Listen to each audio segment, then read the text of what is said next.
Today's story is called The Carancas Curse.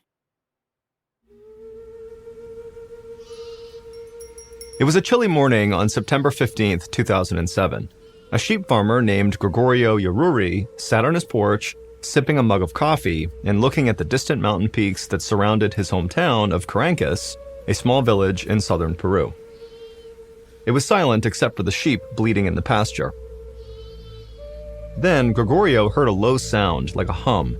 At first, the noise was faint, and it sounded like it was coming from miles away. Then the hum grew louder, and the coffee in his mug started to vibrate. A moment later, pebbles on the ground surrounding his porch began to shake as the hum turned into a roar. Alarmed, Gregorio set down his mug and leaped down into the yard.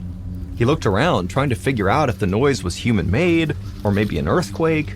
He covered his ears as the hum roared to a deafening scream. Then he spotted something small and orange streaking through the sky. An instant later, a sonic boom whipped across the valley, shattering a window in Gregorio's house. He was thrown onto his back and he rolled a few times before steadying himself in the dirt.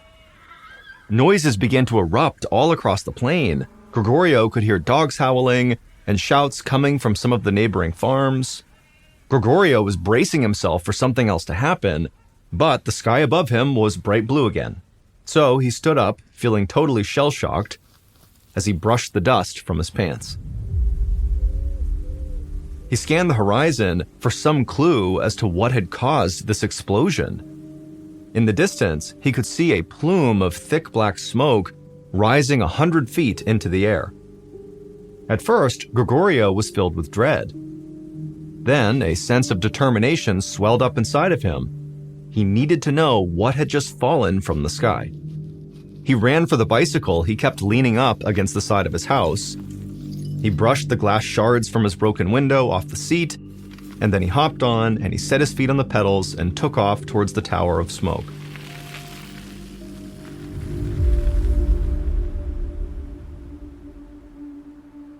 As Gregorio neared the site of impact, the smell of rotten eggs stung the inside of his nostrils. He pulled over just long enough to grab his bandana out of his back pocket and tie it around his face to block the smell. About 100 feet from the tower of smoke, he noticed red dust covering the ground. The closer he got, the thicker the blanket of dust seemed to be. When he finally reached the base of the smoke plume, he rubbed the dust with his feet. It appeared to be clay that had been kicked up by the crash. The smoke was so thick, he still couldn't tell what had impacted the ground.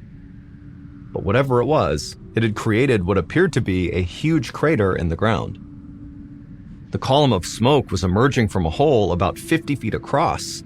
It really looked like someone had just detonated a bomb there. A few minutes later, the smoke started thinning out, and Gregorio could finally see into this crater.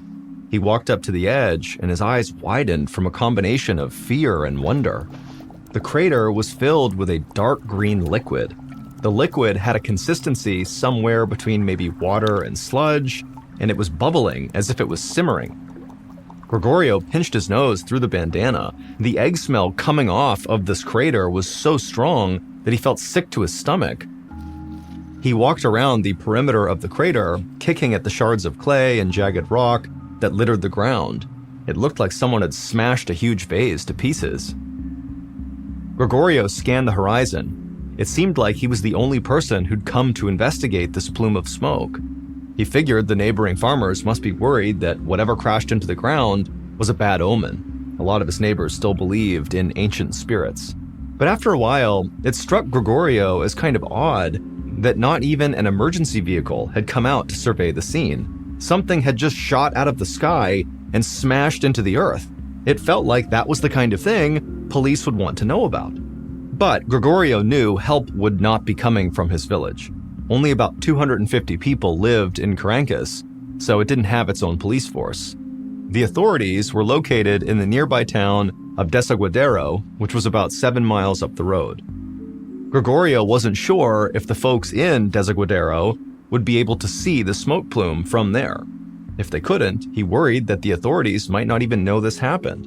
Gregorio jumped back on his bicycle and pedaled to the house of a neighbor who owned a motorcycle that Gregorio knew he'd be able to borrow. It was going to be up to him to raise the alarm, and he had to get out there fast.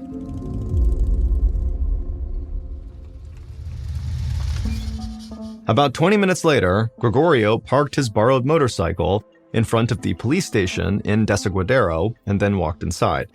He was greeted by a tired-looking receptionist with the phone pressed to her ear. It seemed like she'd been talking to people for hours. 3 deputies were talking loudly about an airstrike.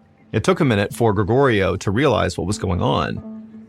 The police did know about this explosion. One of them had seen the orange streak in the sky, but they thought that Caracas had actually been struck by a missile.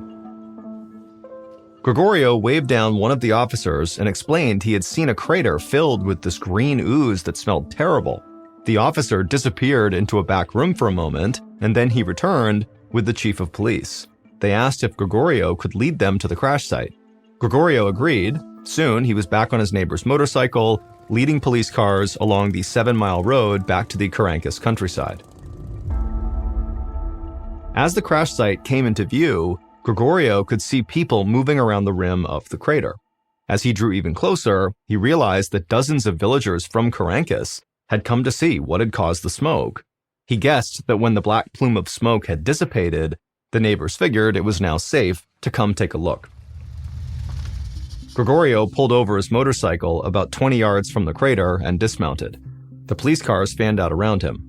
As policemen approached the perimeter of the crater, Gregorio noticed his neighbors picking up rock fragments as souvenirs and pointing at the green liquid at the bottom of the massive hole. Gregorio overheard a nearby couple speculate that maybe this was the result of a missile strike from Peru's neighbor and rival, Chile.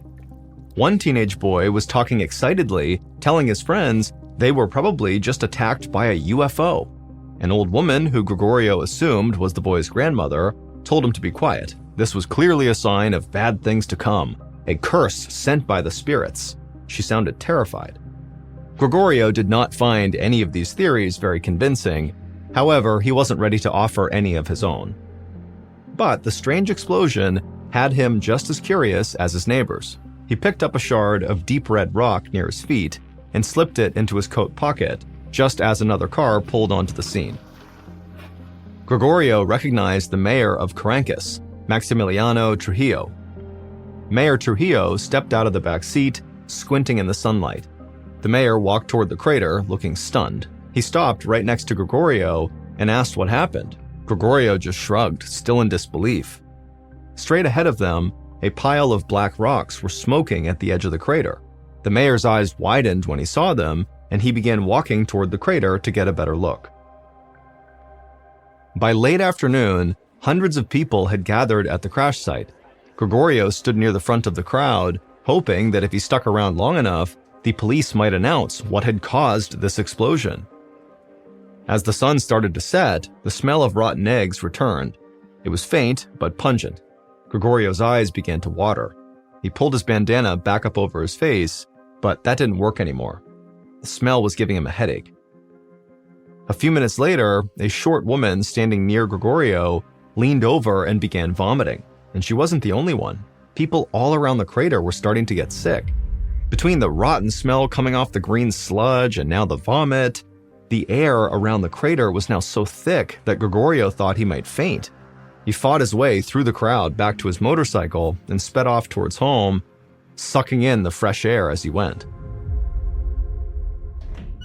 When he walked through his front door, his phone was ringing.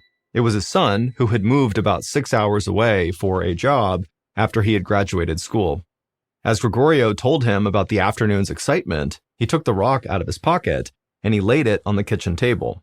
He began to describe its deep red color, but his son cut him off. He begged Gregorio not to touch it. If Caracas was attacked by a missile, then this red rock could very likely be radioactive. Gregorio remembered the people getting sick at the crater. He felt a surge of anxiety, and he covered the rock with a dish towel. If his son was right, half the town was now vulnerable, and Gregorio spent more time at the crater than anyone else. Panicked, he hung up on his son and ran outside to hose himself off. He didn't know how much it would help, but he had to do something. He spent the rest of the evening feeling totally anxious, until finally he managed to fall asleep.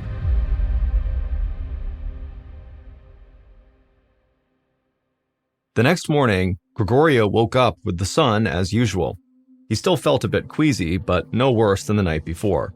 He breathed a big sigh of relief, because he figured that radiation poisoning would have made him feel a lot sicker by now, and so probably he was in the clear. As the sunrise turned the sky a vivid pink, Gregorio walked out of his house towards the sheep pen.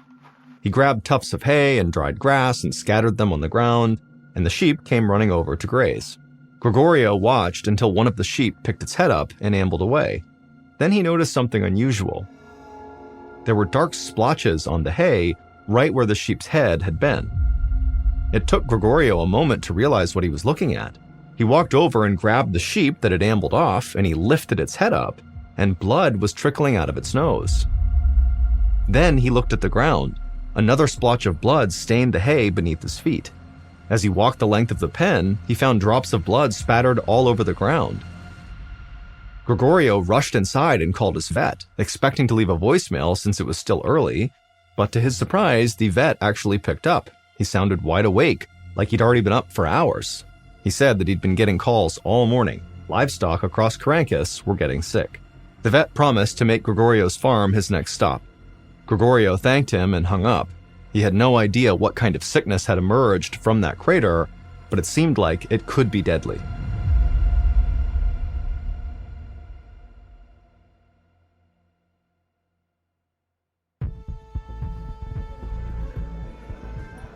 A few days after the crash, Mayor Trujillo walked between rooms at a health clinic. Every exam table had been turned into a makeshift hospital bed. More than 200 people who visited the crash site had flooded the hospital in Desaguadero. They were all sick with migraine headaches, and they were vomiting.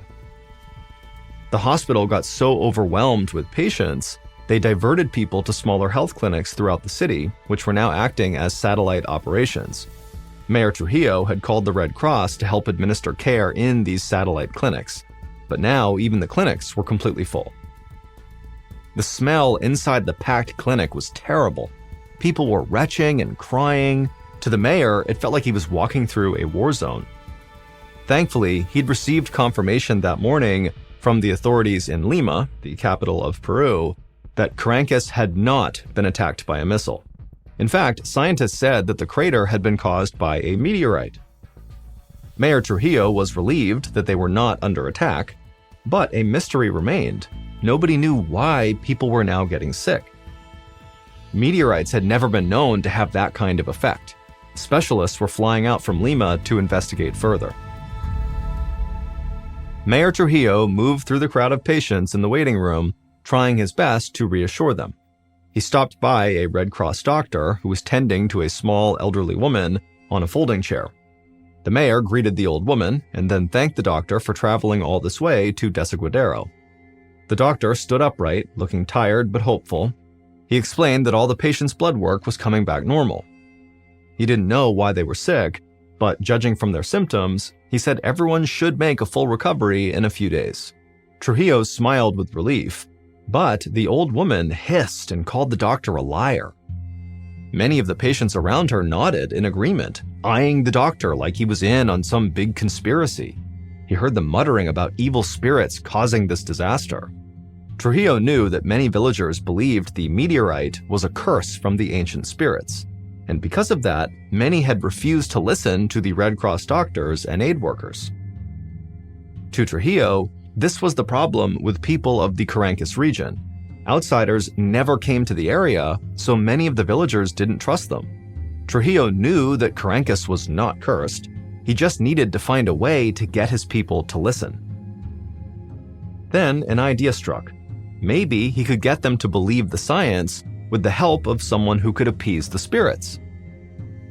Trujillo left the health clinic, climbed into his car, and drove the 7 miles to Caracas. The small village, nestled in the shadows of snow-capped mountains, was eerily quiet and deserted. As the mayor slowly drove through the narrow and winding streets, he could see people peering out their windows. Normally, they'd come outside to wave hello, but now it seemed like they were terrified of leaving their homes. A few minutes later, Trujillo pulled up to a small adobe house with a thatched roof. It belonged to the local shaman, a man the mayor had long respected for his wisdom. Everybody in town trusted the shaman, and Trujillo hoped he could bring some calm to the community. Trujillo stepped out of his car, and he was pleased to see that the shaman came out of his house to greet him. Trujillo explained the situation to the shaman, and the shaman nodded thoughtfully, and he agreed that the meteorite was not a curse, although it had disrupted balance in the land. And so he said he was happy to do his part to restore the natural order of things. Trujillo smiled and shook the shaman's hand. He promised he'd be in touch soon, and then Mayor Trujillo headed back to his car. With the shaman's help, he was sure he could get the townspeople to listen to him and restore order in the town. Meanwhile, thousands of miles away in Montreal, Canada, a professor named Peter Schultz was standing in line at a coffee shop scrolling through the news app on his phone. He taught Earth, Environmental, and Planetary Sciences at Brown University in Rhode Island, but he was in Montreal for a conference on craters made by meteorites and other space objects. He was fascinated by the articles about the meteorite strike in southern Peru, and not just because he found meteorites in general interesting. This one stuck out because it made no sense. The reports said that Carancas was struck by a chondrite meteorite, the most common type of meteorite, but also the most fragile. A chondrite meteorite is a type of rock that comes from asteroids. They're made up of small grains of minerals that have not been melted or changed much since they formed billions of years ago. Chondrites are so porous that they crack and burn up in Earth's atmosphere before they can hit the ground. To Peter, it seemed impossible that one of these chondrite meteorites could hit the Earth with enough force to create this massive crater. Stranger still, he had read that more than 200 people who visited the crash site had ended up in the hospital. Meteorites should not be making people sick. Peter thought there had to be more to the story than met the eye. Peter turned his phone to silent and spent the rest of the afternoon in back-to-back lectures at his conference. He finally left around dusk. As he walked to dinner, he noticed his voicemail was full of inquiries from different reporters and news outlets, hoping for a comment from him on how a meteorite could cause such a widespread sickness. But Peter had to tell these reporters the truth. He did not have answers, but he wanted to get them, and the only way to do it was to head to Peru and see the crater for himself. A few days later, Mayor Trujillo stood in the very crowded community center in Desaguadero. He had needed a huge space to hold this town hall meeting, and Carancas didn't really have a building that could accommodate this size crowd. Even this community center was packed with almost every single person from Carancas in attendance. The mayor shivered, but not because he was cold. He knew that the government scientists had discovered something that would have a profound impact on everyone in this area, and not just for those who had gotten sick at the crater. As Trujillo stood there waiting, he spotted Gregorio Yaruri sitting in the back. He was grateful to him for his role in alerting the authorities, and was happy to see that Gregorio looked healthy. In fact, most of the locals who'd gotten sick were starting to feel better. But Trujillo knew if they didn't listen to the scientists, then things could get worse again. Trujillo had invited two guests to this meeting. One was the local shaman, and the other was a geologist named Luisa Macedo. She was one of the scientists flown in by the government. The mayor made his way to the front of the crowd and called for silence. He had to choose his words carefully to avoid panicking those who believed that Carancas was actually cursed. He cleared his throat and announced that, yes, something had fallen from the sky, but it had been a meteorite from outer space. Before anyone could argue with him, he called the shaman over to join him and asked if he could prepare a sacrifice. It needed to be something that would appease the spirits in case they were the ones who sent the meteorite crashing to Earth. The shaman nodded. He told the crowd that they had rightfully sensed that the meteorite had unbalanced the land, but he reassured them that the correct sacrifice would help appease any unhappy spirits. He promised he would sacrifice a llama fetus at the crater as soon as possible, which should be enough to restore harmony to the area. Several of the older women present smiled, but Mayor Trujillo was still tense. Now came the hard part, getting them to accept these scientists' findings without panicking. He introduced Luisa, the government geologist. The hall erupted in whispers. Trujillo told the villagers to calm down, that Luisa was from southern Peru just like they were. That's why he'd asked her to speak. Everyone seemed to accept this, since a regional scientist seemed a little more trustworthy. The crowd settled down a bit, and then Luisa smiled and she held up a large cardboard chart she'd made showing data on the local water table. Trujillo held his breath, worried she was making things more complicated. Instead, the crowd pushed in to get a better look at what she had. Luisa explained that she and her team weren't totally sure what was making so many people and livestock sick, but they had a strong theory. The day that she and her team had arrived in town, they'd gone to the crash site and collected samples from different parts of the area. They also tested the groundwater at the bottom of the crater. Mayor Trujillo saw Luisa hesitate for a moment and then continue. She said that her team found that the water contained dangerous levels of arsenic, a deadly poison. The crowd erupted in murmurs of alarm. As Trujillo looked around the room, he wasn't surprised by everyone's reaction. When he first heard Luisa's theory, he'd been stunned too, but he needed the crowd to listen. Their lives depended on what Luisa had to say. Trujillo raised his hands and called for order, and after a few seconds, the townspeople did quiet down, and he told them to continue to listen to Luisa. Luisa nodded and then explained that when the meteorite hit Caracas, the shockwave caused the groundwater to heat up and vaporize. This caused the air to fill with a fine mist of arsenic vapor. Everyone who had gone to see the crater got sick because they had inhaled that vapor. After hearing what she had to say, the crowd became agitated again and started shouting questions. Mayor Trujillo saw Gregorio in the back, trying to be heard, and so Trujillo demanded everyone be quiet, and he pointed at Gregorio and asked him to speak. Gregorio, the sheep farmer, stood up and politely asked Luisa if that meant their drinking water was contaminated too. Luisa stayed silent for a moment. Trujillo could tell she was carefully thinking about what to say next. Finally, she nodded and said that although they did need to do more testing, it was very likely. In fact, most likely, their water supply had been contaminated for years, making the people less healthy and more vulnerable to deadly diseases like cancer, heart disease, and diabetes. And so until they knew for sure, Luisa advised the crowd to just drink bottled water. Gregorio was alarmed by what he heard, but he thanked her and sat down. Everyone else seemed totally stunned into silence by Luisa's explanation. First the meteor hit, making people sick. Now they learned their water was contaminated all along. Trujillo knew it was frightening, but at least they knew what they were dealing with.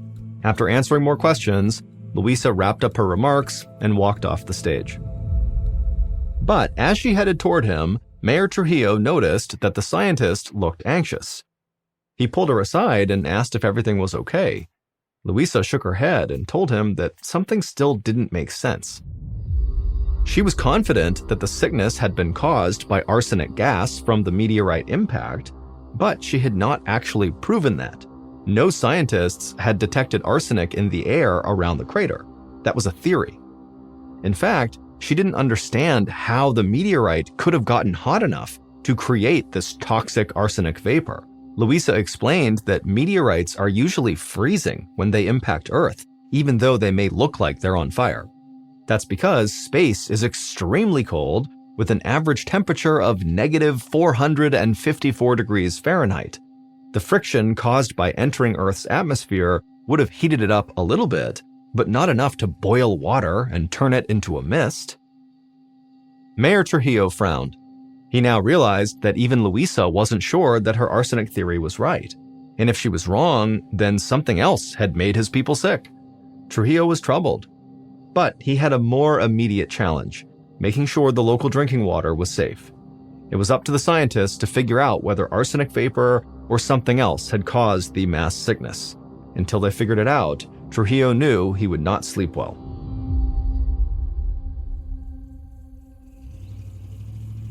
A little over 2 months later, in December of 2007, Professor Peter Schultz arrived in Caracas to investigate the crash site. On a dry and sunny day, he drove through the winding roads of the rugged countryside until he reached the crater. Even though the rainy season had nearly filled it with water, he was struck by how massive it was. Peter had heard about Luisa Macedo's discovery of arsenic in the water.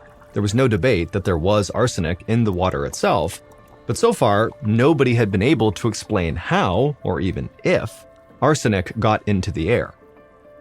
Until that was proven, there was still the possibility that some other chemical from the meteorite's impact had made everyone sick. If that was the case, the people of Carancas could still be in danger. Peter was determined to find the answer and make sure these people were safe. And over the next few weeks, he was able to slowly form a theory that connected all the dots. Usually, when chondrite meteorites shoot through the Earth's atmosphere, their fragile makeup causes them to shatter into hundreds of tiny pieces, which turn to ash long before they ever reach the Earth's surface. And that's what should have happened with this meteorite. Peter concluded that the Carancas meteorite survived its passage through the atmosphere because of its high speed and shallow entry angle. He believed that these factors, along with the heat from the Earth's atmosphere, caused the outer layers of the meteorite to melt and fuse back together. That made it dense enough to make it through the atmosphere, where it became superheated and unleashed the arsenic vapor once it hit the ground. All this meant that the people of Carancas were safe. It was the meteorite and not some other unidentified danger that heated up the arsenic-laced water and turned it into vapor. Thankfully, the damage caused by the meteorite's impact was not permanent. All the people who'd gotten sick, including Gregorio Yaruri, made a full recovery, and so did all the animals. Thanks to the research of Luisa Macedo and the other scientists, arsenic was detected in the drinking water, and nonprofit organizations have installed measures to make it safer. Even though the water is cleaner and the arsenic gas is long gone, the people of Carancas will always remember when, in a way, they were attacked by a UFO.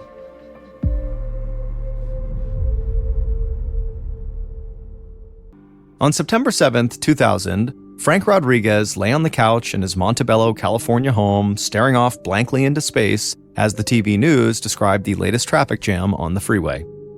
It was a warm morning in Southern California, but Frank felt cold even though he was underneath a blanket.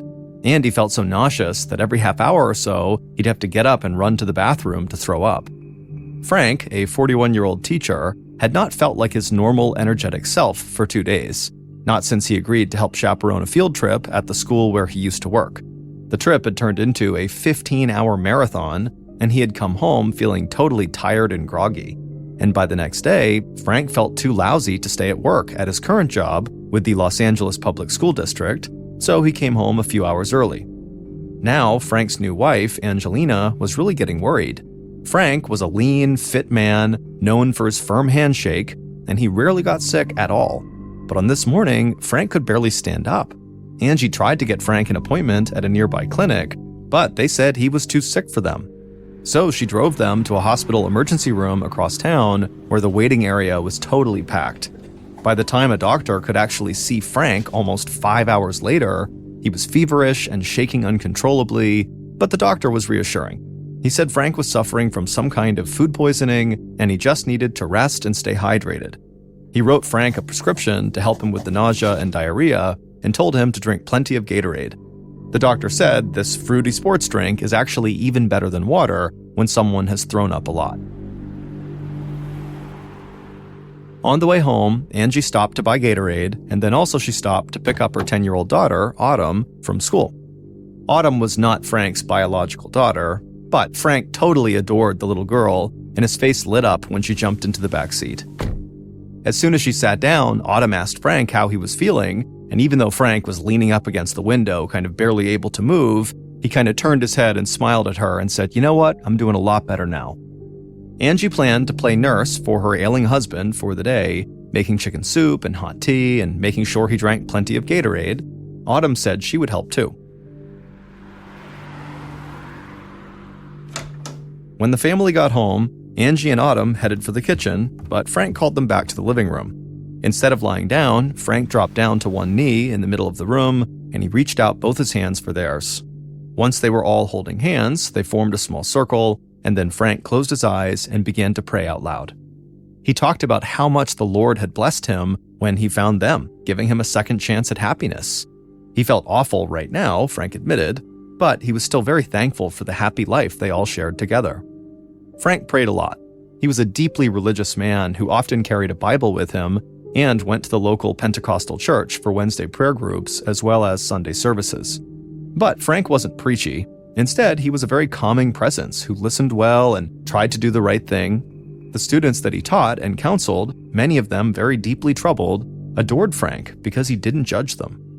There was a lot of truth in Frank's prayer when he talked about getting a second chance. He had married young while he was in the Navy, but the long separations from his wife while he was out at sea had put the couple on the road to divorce.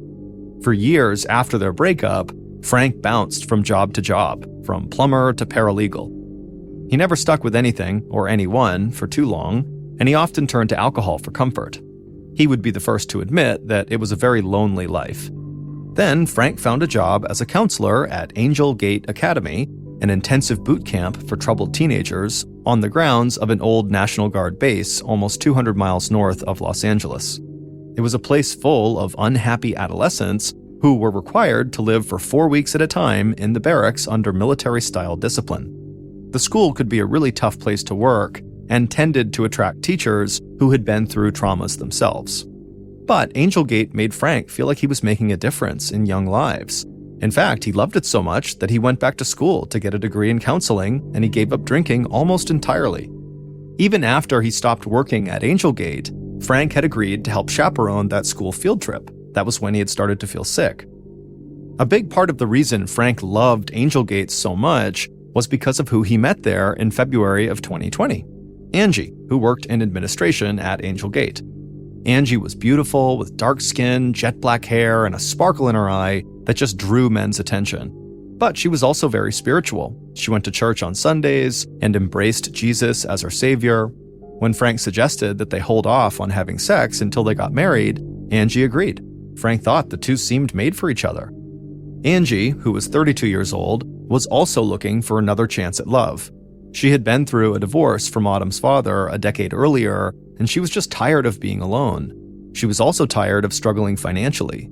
She had grown up poor in a New York City housing project and spent much of her adulthood looking for a more secure life, with limited success. But with Frank, who was solid, hardworking, and loyal, Angie felt like she had finally found that more secure life. And so, within just 2 months of meeting each other, Frank and Angie got married, and together with Autumn, they became a family. Right after the wedding, Frank accepted a new job teaching middle school in the Los Angeles Unified School District, and that summer, the fledgling family packed up and relocated to a pleasant ranch-style home in the Los Angeles suburb of Montebello. In little more than 6 months, Angie and Frank had changed everything about their lives. They had a new marriage, a new home, a new city, and a new career practically all at once.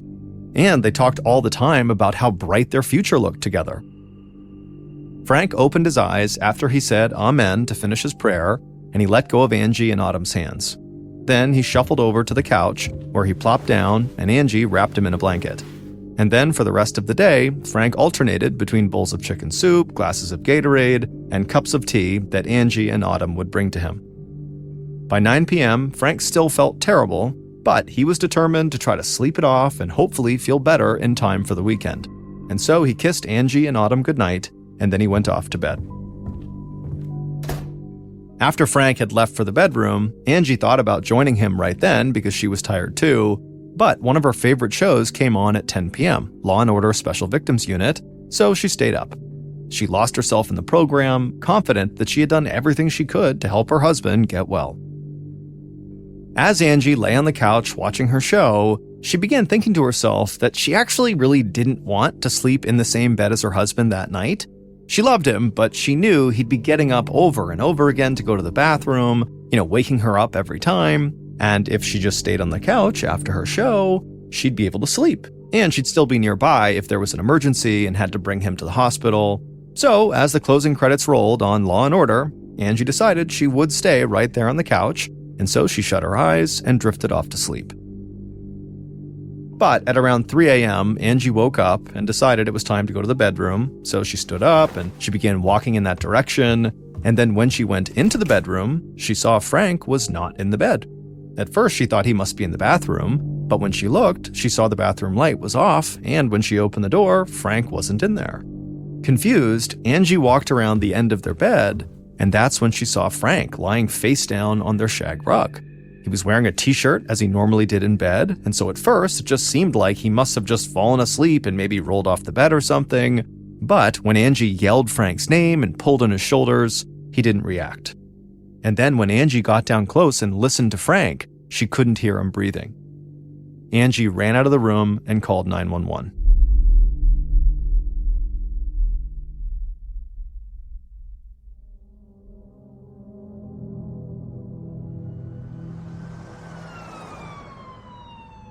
Paramedics arrived within minutes at the Rodriguez's front door, where they were met by Angie, her eyes red-rimmed and puffy from crying. She frantically led them through the house to the bedroom where her husband was laying, and then when they got down and felt him, they could see he was cold to the touch, and when they checked, he had no pulse. He was dead. But there was no obvious reason why. His body offered few clues. The only injury they could find was a bloody nose, likely from when Frank fell to the ground. Angie told them that Frank had been sick for the past couple of days with food poisoning, but overall, Frank's health was excellent, and he was doing all the right things to get better from this food poisoning. He had no history of drug use, and he certainly had no suicidal tendencies. It seemed like Frank was just a healthy guy who dropped dead for no reason. The team from the coroner's office zipped Frank into a black body bag and wheeled him out to the waiting van that would take him to the lab for an autopsy. As an increasing number of emergency officials tramped in and out of the Rodriguez's house, Angie and her daughter clung to each other, sobbing. And by the time they all left, around 9 a.m., Angie felt like she had answered a million questions about Frank's medical history, his emotional state, and the food poisoning that had sent him to the hospital. She didn't believe for a minute that her husband had died suddenly from food poisoning, but neither the police, paramedics, or the coroner's team had helped Angie understand what else could have killed him. As she dialed Frank's mother to tell her that her son was dead, Angie didn't know what she was going to say. But Frank's mother became so hysterical at the news that Angie couldn't tell her much anyway before the call dissolved into wordless sobbing. A few minutes later, Frank's younger sister, Rebecca, called Angie to get more of the awful details. Rebecca had never known her big brother to even get sick, and she knew he was still fanatical about taking care of himself, and so how could he be dead? But Angie had no answer. Nobody did. But something suddenly occurred to Angie when Rebecca told her over the phone that, everybody loved Frank. And Angie, without really thinking about how insensitive this sounded, she just kind of blurted out, "Not everyone, Rebecca. I mean, there were some people who didn't like him. Maybe this wasn't a natural death. Maybe he was murdered." Then Angie began talking about this one particular teacher at Angel Gate who did not like Frank. Now, Angie did not name this person to Rebecca over the phone, but she was thinking about this guy named Mike Benning.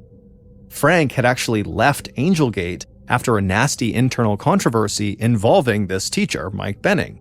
Frank had blown the whistle on Benning for exposing himself to students as well as groping students. Angie said to Rebecca over the phone that this, quote, sicko, because again, she wasn't using his name, had been allowed to keep his job despite Frank's allegations, but Benning was furious with Frank for making the allegations in the first place. And so Angie thought that it was certainly possible that this sicko finally got his revenge on Frank. But Frank's autopsy, which was performed the same day that Frank died, turned out to be inconclusive. The medical examiner, who had performed 4,000 autopsies before Frank's, checked for signs of strangulation or choking, and he found nothing. He looked for needle marks between Frank's toes that might have indicated he was a closet junkie, and there were none. And blood tests for cocaine, heroin, and even marijuana came back negative as well.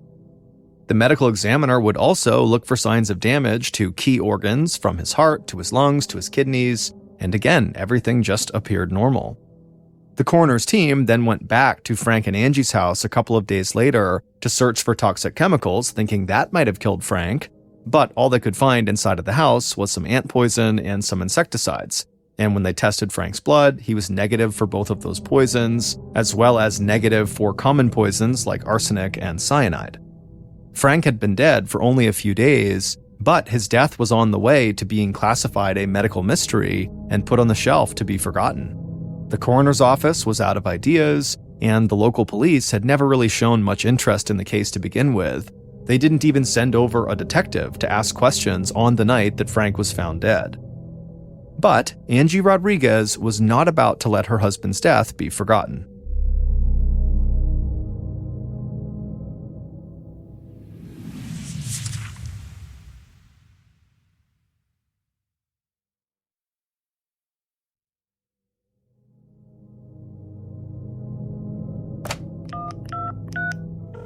A few days after Frank's death, Angie called the Montebello police to voice her frustrations at their total inaction.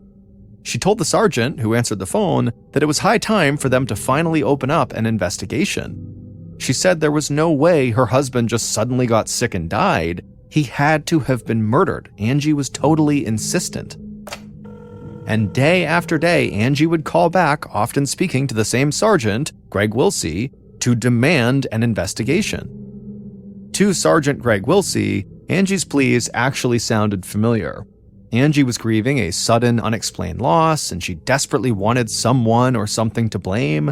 This was something the sergeant saw a fair amount with people who were recently bereaved. Also, the sergeant knew that Angie had been asleep on the couch when her husband died in the bedroom, and so he thought, maybe she also felt guilty about not being there when he was struggling with whatever happened to him. And so maybe that's why she's come up with this far-fetched murder theory to explain everything away. But the more Angie called the police department day after day demanding this investigation, the less she sounded just like some grieving widow. She sounded like someone who really thought this could be a murder. And with every call she made, she got more and more specific about who she really believed should be the primary suspect. Angie explained to Sergeant Wilsey that Frank's sudden decline in health began right after he filled in as a chaperone for that field trip at Angel Gate, where he used to work. Frank had come home from that day trip feeling very weary and worn down, so much so that he had to leave work early the next day. And Frank just never recovered, dying just 4 days after the field trip. Angie told Wilsey that maybe someone at Angel Gate poisoned Frank, and she knew someone who certainly had the motive to do that, Mike Benning. Angie threw out the theory that, perhaps on this field trip, Benning, who wanted a chance to get back at his accuser, put poison maybe in the cookies or the Gatorade that was served to Frank as refreshments during the field trip. And when the sergeant began asking questions, Angie just said, look, if you want to understand what happened to my husband, you got to start at Angel Gate Academy.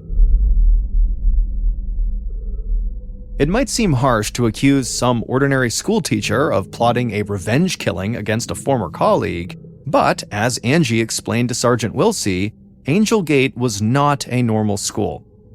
Some of Southern California's most troubled students were ordered to attend this academy for these 4-week stints of intense military-style discipline that was intended to kind of scare them straight. And though Angel Gate could certainly point to plenty of success stories, there were also lots of accusations of brutality swirling around the school. There were stories about students who were forced to eat their own vomit, or who were force-fed large volumes of water. There were stories about teachers calling students terrible names, and there were also allegations of physical abuse. And so after Sergeant Wilsey heard all this context about Angel Gate and how potentially the staff there were inappropriate and even violent, he told Angie that, yeah, it does seem like we do need to launch an investigation into your husband's death and see if it's possible that someone from Angel Gate had something to do with it. But the police department in Montebello was tiny and did not have the resources for a full-blown murder investigation. So they called on the Los Angeles County Sheriff's Department to take the lead. And within weeks, Angie was talking regularly with 2 sheriff's deputies who were assigned full-time to the case. Their names were Joe Holmes and Brian Steinwand. And in early October, Angie actually went to the Montebello Police Department to sit down with these 2 detectives. Holmes and Steinwand were at opposite ends of their careers. Steinwand was a young specialist in street gang investigations with 10 years of experience, while Holmes was a nearly 30-year veteran closing in on retirement. But together, they got things done. They had just arrested the suspect in a murder days before Frank's death. Inside of a sterile interview room at the police station, Angie again told Holmes and Steinwand the full story of Frank's life and death and why she thought his death was actually a murder. Angie explained that Frank at one point suspected that someone at Angel Gate Academy had spiked his drink on an earlier occasion, which made him sick, but did not seriously injure him. Frank never figured out who it was, but Angie always suspected it had been Mike Benning, the teacher that Frank had reported for alleged inappropriate relationships with his students. Angie told detectives that she was so nervous about Frank's safety that she begged him not to go back to Angel Gate for the September 3rd field trip. But he'd already promised and he refused to reconsider. When he got home from that field trip, he had told Angie that his former colleagues had treated him really well, and she was totally relieved. But then, of course, Frank got sick, and that was when Angie thought, he must have been poisoned. The detectives were intrigued, but they pointed out that poison is a pretty generic term that includes thousands of different chemicals. Did Angie have any idea what kind of poison Benning could have potentially used to spike Frank's drink? If they had something more specific, they could ask the medical examiner to test Frank's blood again for it. Unfortunately, there is no single test that can detect all kinds of poison. You basically have to have the type of poison and then test for that type. Frank's death had become a total obsession for Angie. Specifically, she couldn't stop thinking about how he had actually died, and she had been doing all this research about it. She casually told the two detectives that she had been reading about a deadly poison that's actually pretty easy to obtain, hard to detect, and frighteningly effective. The leaves of the oleander tree, which is a red and white bush that grows all over California, contains a poison that's very easy to disguise in food or drink. And so Angie believed that it was totally possible that that was what Benning could have used to kill Frank.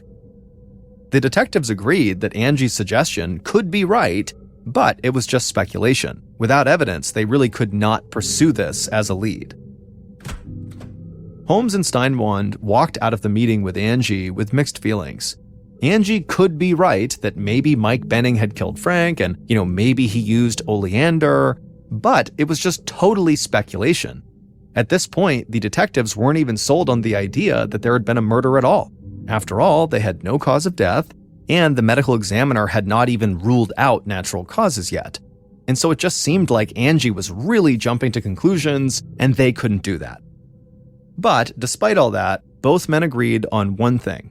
They needed to talk to Mike Benning.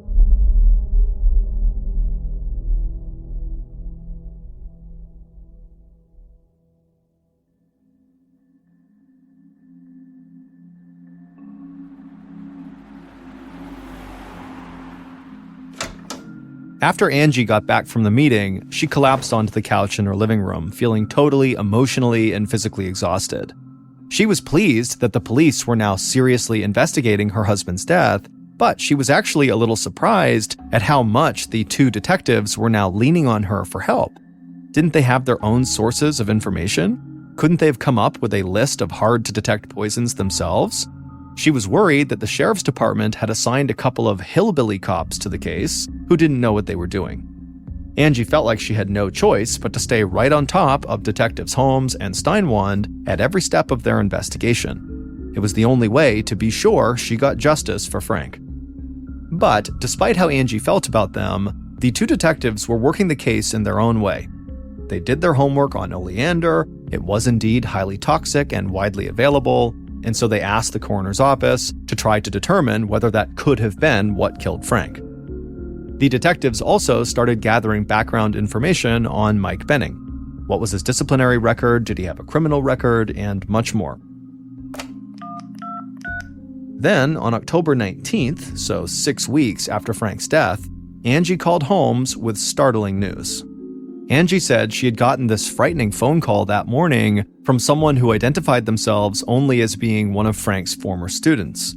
The ex-student said that he had spoken directly to Mike Benning about Frank's death, and Benning had seemed really defensive, saying police, quote, "can't pin it on me," end quote. Detective Holmes stopped Angie while he searched for a pen, and then when he had it, he said, "Okay, keep going," and then he started writing down all these notes as Angie continued. Angie said this caller said that police had questioned Benning about Frank's death, but Benning insisted that investigators would never be able to connect the death to him. Angie said she tried to pump the caller for information, but the call quality was poor and the static kept getting worse and worse, and then just before the call broke off completely, the caller had said, "Ask them about antifreeze." Angie said she called the detectives right away before she even had a chance to check with her cell phone company to try to figure out who had just called her, but she was just so excited about this tip that she wanted to share it immediately. And then Angie wondered aloud to the two detectives if maybe Mike Benning really had killed her husband and used antifreeze to do it. But Detective Holmes was not ready to leap to conclusions the way Angie was. For starters, he wondered how anyone could drink antifreeze without knowing it. Wouldn't it taste horrible and the intended victim would spit it out? Holmes was also curious about who this former student might have been and why they would call Angie instead of the police. And then also, why didn't this caller call back after that first call broke up? Neither Holmes nor Angie could answer either of those questions, and so ultimately, Detective Holmes told Angie that yes, this call was clearly very helpful, and investigators would love to speak with this person, this former student, again if they could, and so he asked Angie to please keep his phone number close to her at all times and to pass it along to this anonymous caller if they happened to reach out again. And Angie said she would. After Holmes hung up with Angie, he immediately briefed Detective Steinwand about the call. Angie's anonymous caller may have handed them their first break in the case.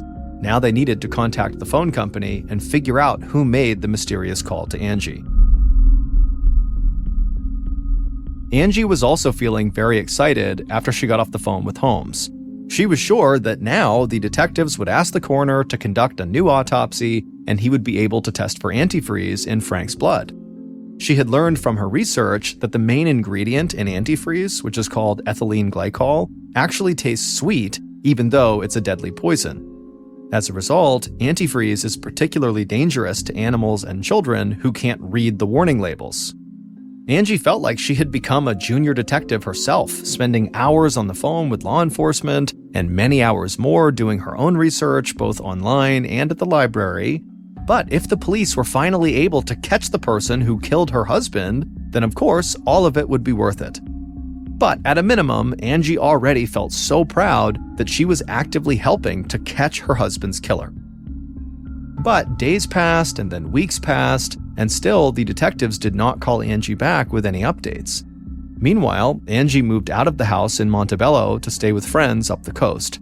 Frank had been the main breadwinner in the family, and so money was tight now with him gone. But Angie was actually happier to be living with other adults. The horror and stress of the last few months and having no explanation for her husband's death were a bit easier to manage with other people she could talk to all around. But nothing could have prepared Angie for the call she would receive on December 13th, so 3 months after her husband's death. It was a call from Mike Benning, the man she believed murdered her husband. Angie was at home with Autumn baking Christmas cookies in hopes of somehow creating a little holiday cheer when her cell phone rang and she picked it up. Mike didn't even say hello before he asked her a blunt question. "Why did you tell the police that I poisoned Frank with antifreeze?" Initially, Angie was caught off guard and asked who was calling, even though she knew perfectly well that this had to be Mike. But Mike totally ignored her and pressed on. When would he even have the opportunity to poison Frank, he asked. They hadn't worked together since June. Mike said that Angie's allegations against him were now ruining his reputation, and she owed him an explanation. But at this point, Angie now was just mad, remembering her clashes with Mike over his alleged misconduct when they both worked at Angelgate. She said to Mike that his hostility towards her and to Frank had been totally obvious, and now all the evidence suggested that he had been the one to poison Frank. She told him that he should go talk to detectives, not her. And then Angie hung up. Angie sat there for a second in shock. Then she picked up her phone again and dialed Detective Holmes' number. When he picked up, she excitedly told him that Mike had just called her out of the blue and accused her of spreading false rumors about him being the killer. Angie also said that Mike had even threatened her towards the end of the call when he said, quote, "You just gotta watch your back," end quote. Holmes seemed totally taken aback. He told Angie that just the night before, detectives had informed Mike that he was a suspect in this case, and they had said Mike seemed really nervous when he was told this news. And so Detective Holmes promised Angie that he would tell Mike to make absolutely no further contact with Angie, or he would go directly to jail. And so Holmes just urged Angie to stay calm and patient and allow police to finish the investigation. Holmes didn't tell Angie this, but he had actually already asked the coroner's office to send Frank's blood samples to a state-of-the-art lab in Minnesota that specialized in antifreeze poisoning. If Frank really died from drinking antifreeze, then this lab would be able to prove it. They just had to wait for the lab tests to come back. Finally, on the day before Christmas in 2000, Detective Holmes and Detective Steinwand got the report back from the lab in Minnesota. The moment Holmes saw the envelope on his desk, he immediately grabbed it, tore it open, and pulled out the documents and started to read, and as he did, his eyes grew wide.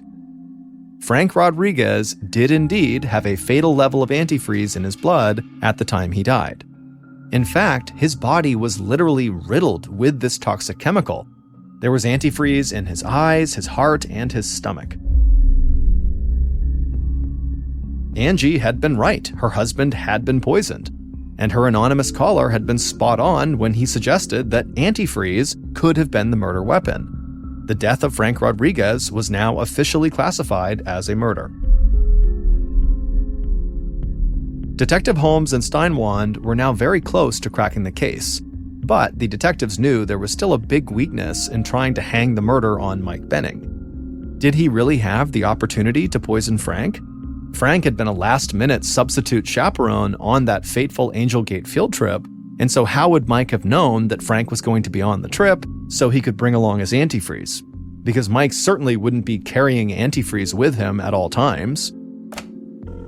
So the detectives turned one more time to Angie for help in late January of 2001. Detective Holmes called her up at home and he asked her if she had a memo or any other written evidence that actually listed Frank as a chaperone for this trip before the trip actually happened on September 5th. This time, Angie had nothing but her memory to go on. Angie said there definitely was a list that had all the chaperones, which included both Frank and Mike on it, and she had seen that at least several days before the trip happened, but when she looked around her house, she couldn't find it. But 2 weeks later, on February 5th, 2001, detectives caught one more big break. The fax machine in the LA County Homicide Bureau came to life in the middle of the afternoon and spit out an anonymous fax. The fax, marked urgent, was addressed to Detective Holmes, and on it, on the first page, was just a simple question: why is Mike still free?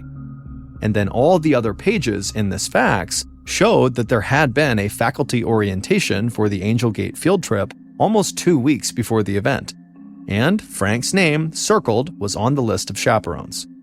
In other words, Mike had plenty of advance notice that Frank would be coming on this trip, and so he would have plenty of time to obtain some antifreeze and mix it in with Frank's drink and cookies. This final piece of evidence was all the detectives needed to make their case against Mike Benning.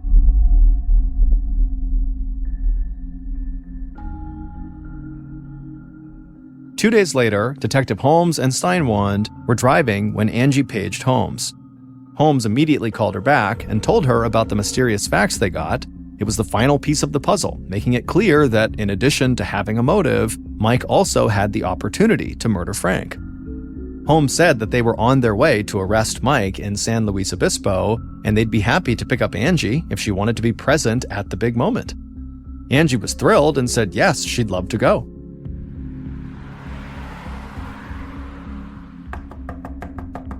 A few minutes later, the two detectives arrived at the door of the house where Angie was staying with friends, and she immediately let them in very eagerly, but Holmes's expression was not what Angie expected. This was a moment of triumph for all of them, and she thought he'd be high-fiving her and thanking her for her help in cracking this case. Instead, Holmes's face was stern, cold even, and he made no attempt at conversation. Instead, Holmes walked over to Angie's purse that was sitting on a side table and he looked inside of it, and then he looked over at his partner and he nodded. Inside the purse were a few sheets of paper, just like Holmes expected there to be. and the contents of those papers would change everything about this case.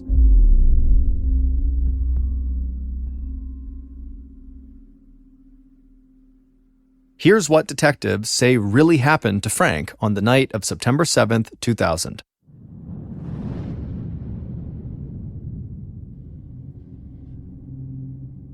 To begin with, Angelina Rodriguez was not the lonely, virtuous woman her husband thought she was. She was far from it.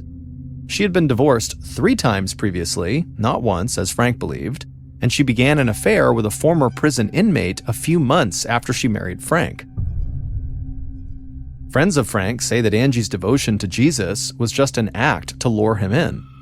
Her previous boyfriend had been more of a cowboy, and so she had morphed into this cowboy hat-wearing party girl doing the Texas two-step at country bars. Angie told friends that she never loved Frank and that she saw him mainly as a source of cash. In July of 2000, 2 months before Frank's death, she convinced Frank to take out a $250,000 life insurance policy. If Frank died, Angie would get the financial security she had been dreaming of. Within days of applying for Frank's life insurance, Angie told a friend that she was unhappy in her marriage. But when the friend asked her why she didn't just get a divorce, Angie said she'd get more money from the insurance if she killed her husband. The friend took it as a joke and suggested that Angie try oleander leaves brewed in tea. Angie had never heard of oleander poisoning, but as it turned out, she had an oleander bush right outside of her home. A few days later, in July of 2000, another friend of Angie's suggested killing a nuisance dog by feeding the animal hot dogs soaked in antifreeze. Angie asked, why antifreeze? And the friend said, well, because it tastes sweet, and so the animal will eat it, but it will also kill them, and no one will know. And so Angie took note. And by early September, Angie was ready to put her life insurance scam into action. First, she gave Frank tea brewed with oleander leaves, which made him incredibly ill, but didn't kill him, much to her annoyance. The emergency room doctor had said that Frank had symptoms of food poisoning, but it was probably Angie's toxic tea that was making him ill. And then when they got home from the ER visit, when Angie promised to nurse her husband back to health, what she really was doing was just finishing her crime.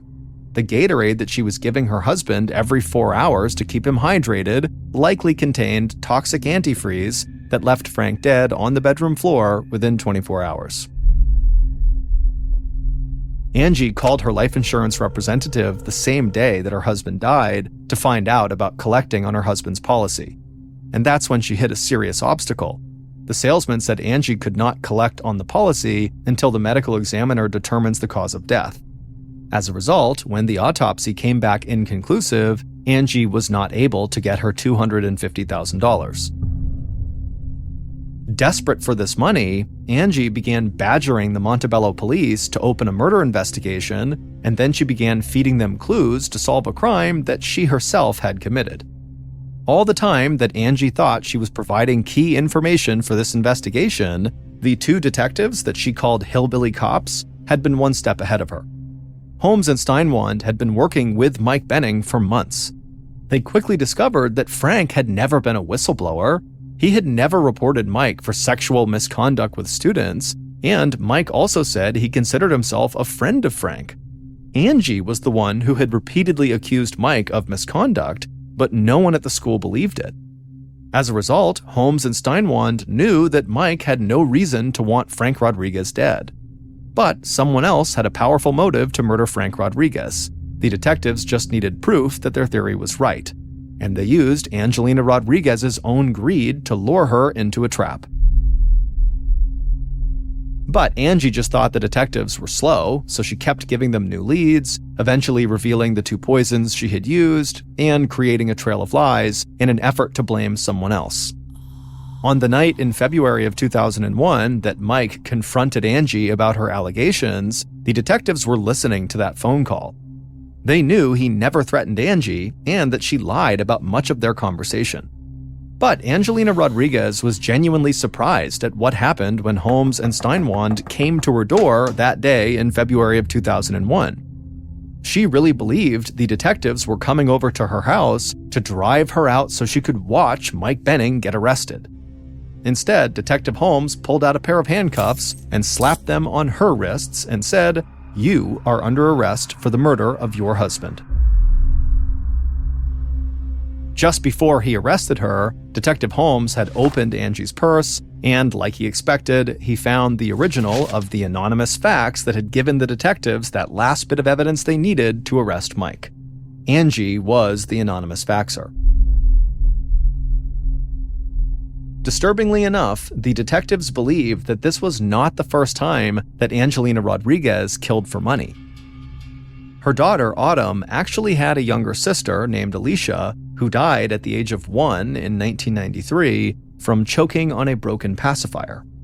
At the time, no one suspected foul play, but after Frank's murder, investigators reviewed that case, and they discovered that the child did indeed choke on a pacifier, but there was evidence that someone forced it down the child's throat.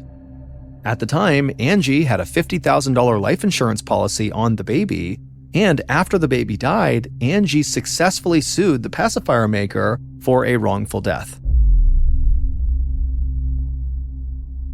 Angie never collected the life insurance money for her husband Frank. Instead, she was convicted of aggravated murder and sentenced to death. 2 decades later, and Angelina Rodriguez is still on death row awaiting execution. As of recently, she insists that she is innocent and that her husband Frank just killed himself when he found out that she wanted a divorce.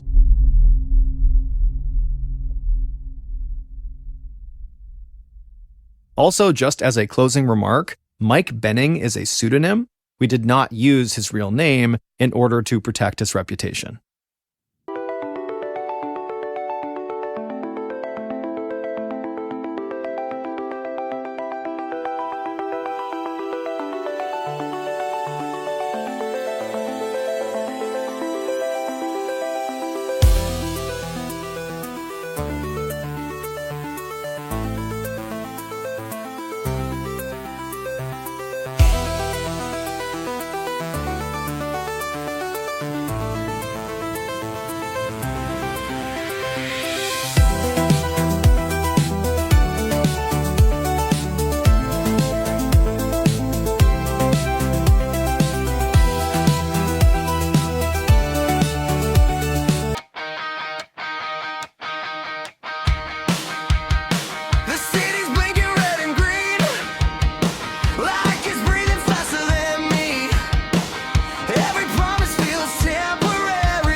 Thank you for listening to the MrBallen's podcast. If you enjoyed today's story, be sure to check out our YouTube channel. Just